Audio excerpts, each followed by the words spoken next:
Superstar Rajinikanth is on the hunt for a good story and script, and Kamal Hassan too, because after trusting directors too much, giving them a lot of leeway, as Rajini did for Lokesh Cooley, and Kamal did with Maniratnam, although the script supposedly belonged to Kamal, maybe the kind of input from Maniratnam did not come by, and Maniratnam was surrounded by Nepo kids assistant directors who might not have contested the validity of the script, which had a lot of Kamal's navel gazing mortality issues inside it.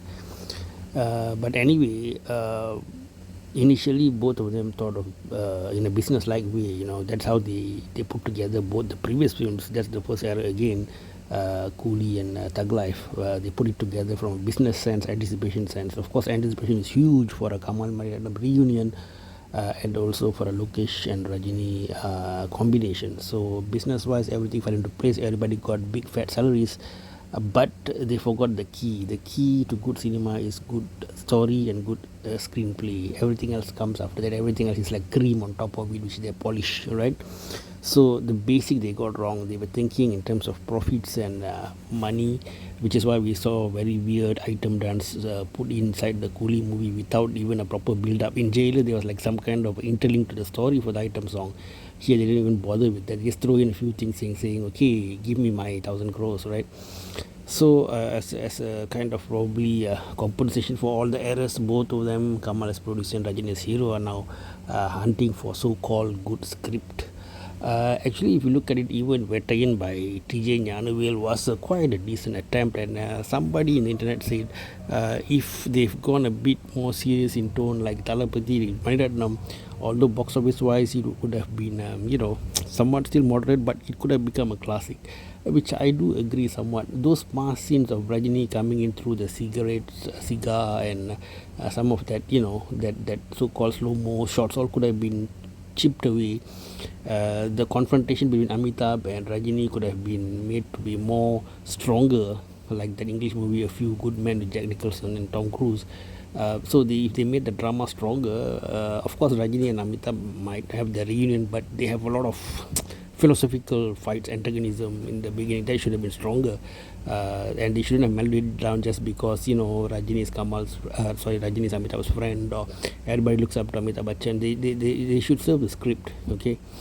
So that didn't gel so well. So it seems that Bollywood actors coming into Rajinikanth's Tamil film is not really clicking. It didn't do so well. Amitabh Bachchan with Amir Khan didn't do so well either. So let's see in Jailer 2 Shah Rukh Khan what happens, right? So now back to the story part of it. Now this is where Nithilan and Ram Kumar of parking fame come in. So these are the two names that are being thrown about now, and if Rajini is serious about good strong scripts and screenplay, then he definitely is talking to the right directors. But again, that veteran mistake, what are they going to do? Are they going to really dilute it and make it into a mass Rajini film with just a bit of that story not? Or are they going to go full Maniratnam Thalapathy mode and pour Rajini into being that character of that particular film? So veteran, as I mentioned, that commitment could have given a better tighter film, and of course that excessive repeated scenes of rape, they could have trimmed that a bit as well. So that's the point here. But the question is whether they have the guts to gamble. Kamal, I think he does. He's a gambler. He might be gung ho about it, but Rajini might be more concerned, because the whole reason Rajini is doing this small project for Kamal is to give him some kind of money after the so-called losses of Thug Life. This is what the grapevine says anyway. So if that is the intention, and they want some seed money to pump into their actual big project of Rajini and Kamal combining together, again rumors say Nelson will be directing, or might be still, I don't know, no man. Loki is really, come on guys, I mean, after you watch what kind of output he's been giving in Leo and Coolie, for people as experienced as Rajini and Kamal, to repeat him again, I really don't know, right? So Nelson is possible.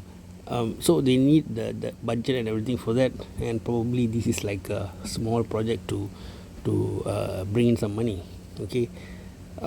So they had the right idea, just like they used the previous thinking style of Thug Life and Coolie to bring in Sundar C, but I think halfway through everybody sort of realized that they're making the same previous mistake. They don't want to do that.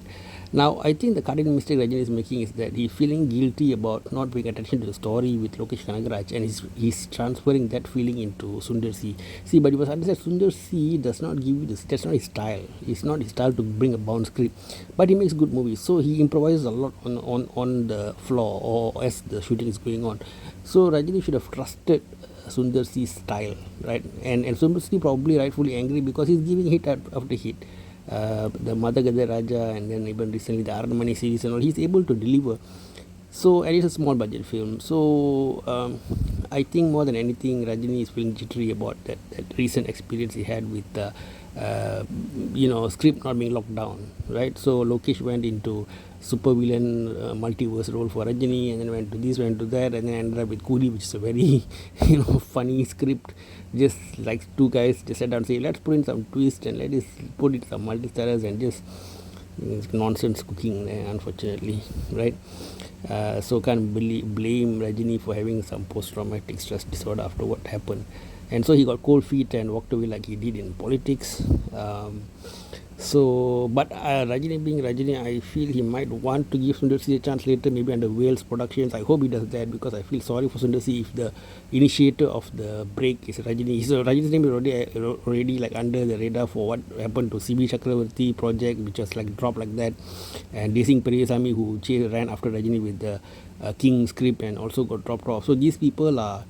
I think Rajini is a very charitable person, and he's very actively doing films. So I know that he's old and he's tired and all, but if he's able to give them some chance, Sundar C and these few people, then I think everybody will really be appreciative for that, right? So the topic of Nithilan, Sundar C, Kamal and Rajini.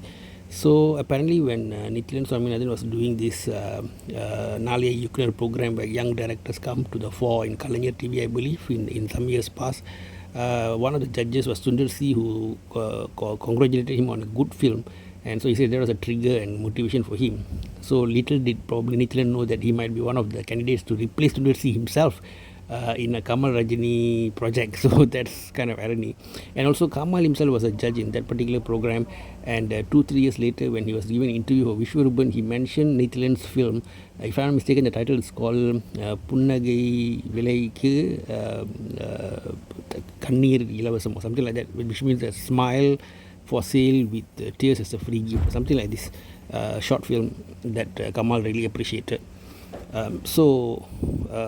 Nithilan was exposed to Sundar C and Kamal, although they might not know him so well at that time, and somehow all three are coming together for a Rajini film, which is Thalaivar173. So it will be, I think, quite interesting if Nithilan sticks to his guts and what Kamal will be willing to gamble. If Rajini does not have cold feet and is willing to go all out, play the role of the character, just like in the Maharaja film. I think in Maharaja film, in fact, I felt Rajini would have been a good choice if they didn't give him all that weird superstar entry, right? Just stick to the story. It would have been like Arvind Aruduvarai kind of one of those early good films of Rajini. Maharaja could have been that. If Rajini had the courage, right? So if all of them on the same boat, the same vision, Nithilan being in, I think we can have another Arvind Aruduvarai or Thalapathy or that kind of a classic movie in our hands within the right budget. But the parking director is also in the mix, so let's see who will win out. Share your comments in the comment section. Thank you. Bye.